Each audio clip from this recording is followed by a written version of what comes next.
This is Deb Helfrich, hashtag redheaded She-Hulk, at least for a month or so. How you doing? I just had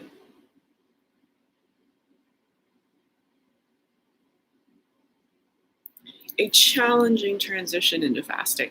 We don't really have a word for it. I know, from back in the day, some of the low carb diets. There's the sort of flu that comes with essentially what's happening. Thinking about flu-like symptoms in my own case, I definitely, quite uniquely, couldn't sleep at all, feeling headachy and more jittery than I would say really in quite some time. But I'm also not actually hungry. I mean, we have our breakfast waiting for us. But I feel like talking a little bit more about what the transition is. Because, if knowledge is power, wisdom is truth. Now, philosophical truth is not science by the numbers. Philosophical truth is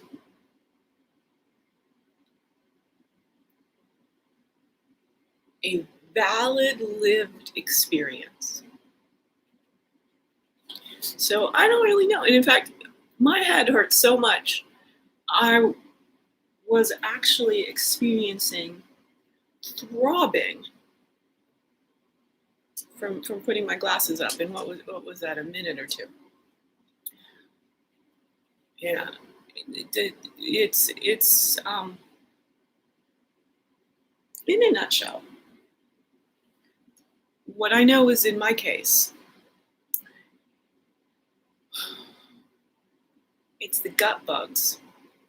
It's the microbiome dying off. So, the different kinds of intestinal bacteria, they have a life of about 24 hours. Some would be less and some slightly more. But in general, there's a whole generation of gut bugs, every 24 hours or so. And so what happens is when you switch from eating a predominantly carbohydrate-based diet, which uses the Krebs cycle, into fasting or a very low carb diet, you are switching over to using fatty acid metabolism to fuel your body. And I think some of the standard beliefs about eating six small meals a day, and this whole palaver about insulin, I've never really needed to get into the science of diabetes. I know there have been places that I've visited on the internet that says anyone who's overweight is diabetic. That there's some sort of a, and I got up to 333 pounds.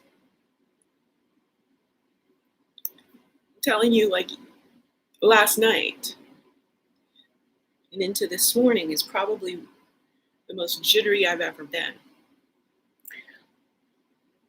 So this is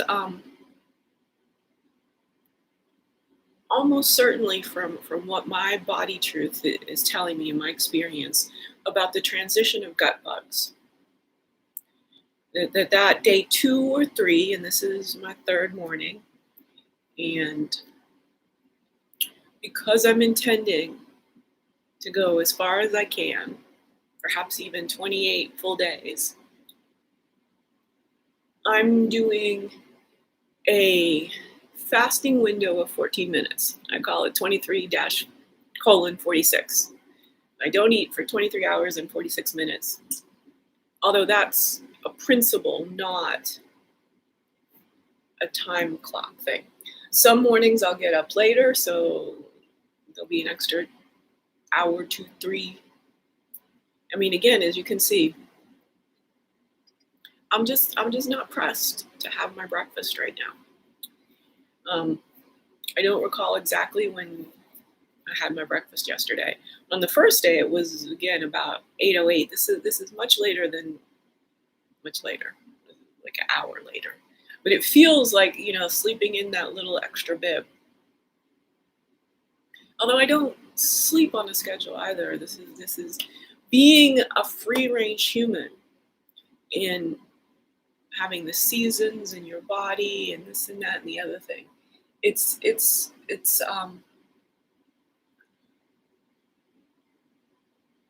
is how you're supposed to live your life.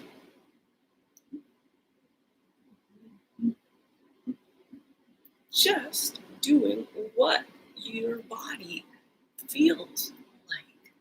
Letting your body make the decisions. That's freedom.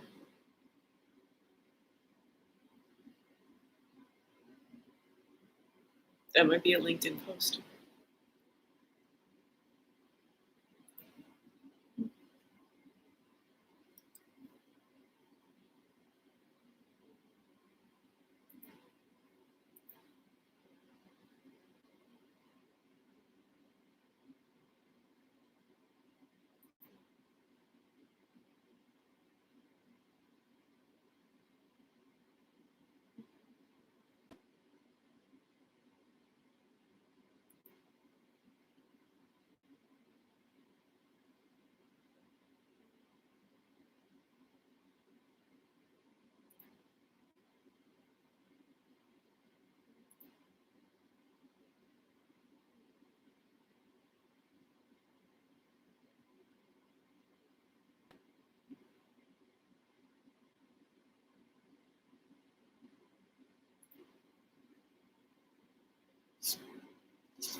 Get going. I get going. But I'm doing this for myself. We'll see if this is going to cause. Yeah, I don't like it.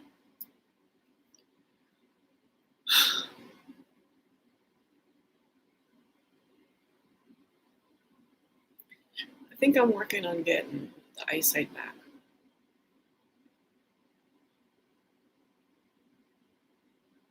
What is this all about? Like physiologically, not what the makeup people want to say.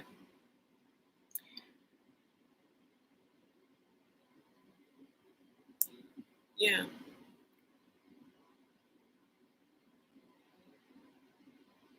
I'm losing my performerness because of current trauma stress disorder.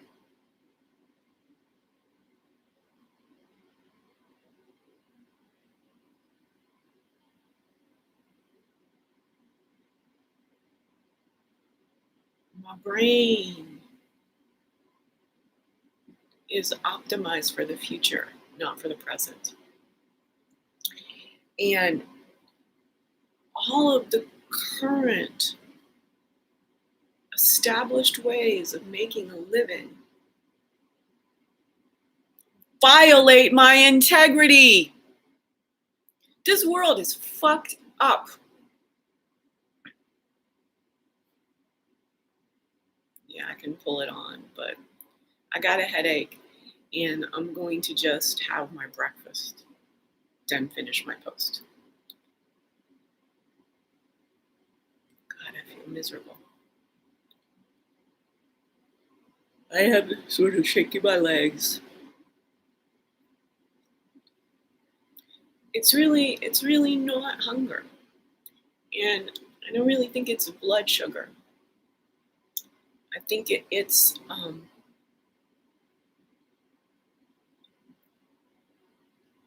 my body is really in a state of dramatic evolution. I really am demonstrating human potential as a nearly 52-year-old.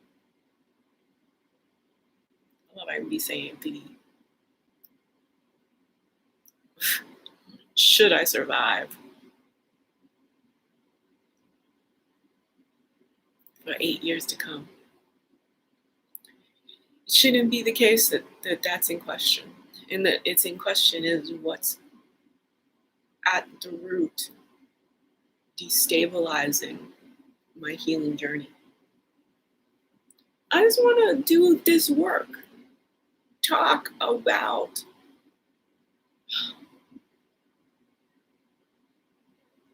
busting the paradigms keeping us locked into a faulty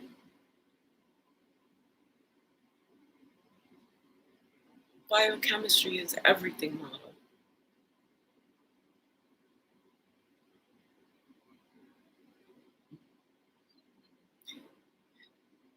Friends don't even exist anymore. Everyone is just a customer.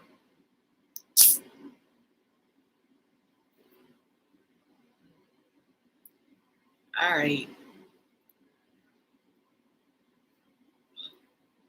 Okay, have I been out to bed for an hour?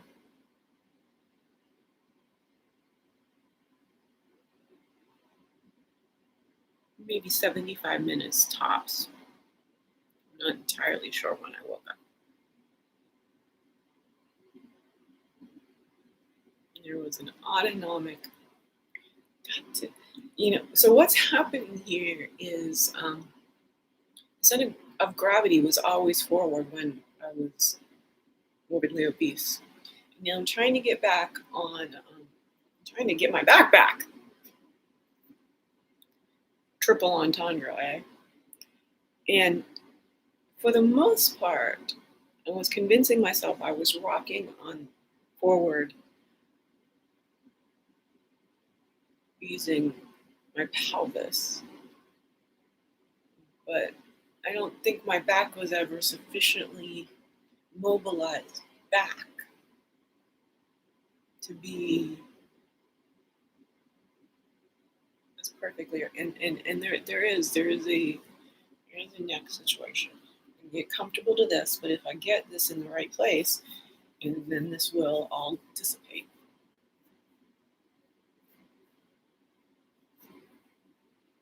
Yeah.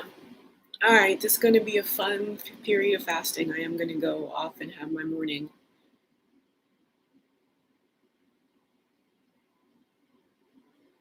So, right? Because then you need, I mean, it's the goddamn laptop situation. Oh, I don't like these phones at all.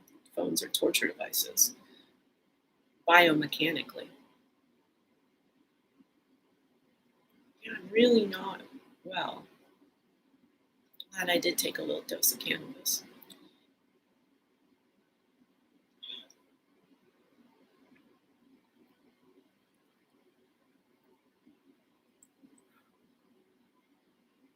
Jeez. I'm having all sorts of something kind of, it was more like my psoas over here on this left, because I'm always having to put my leg out. I think some of my shoulder situation is again the keyboards always made me, when I was wide, and having a wider keyboard was a real problem. And now having to come up here on this tiny laptop. Machines should not be harming human health, I'm telling you. And even the most optimally fit, I mean, not MJ nor Scottie Pippen is handling these phones. Wow. I'm always a Pippen. Peace, love, harmony, y'all.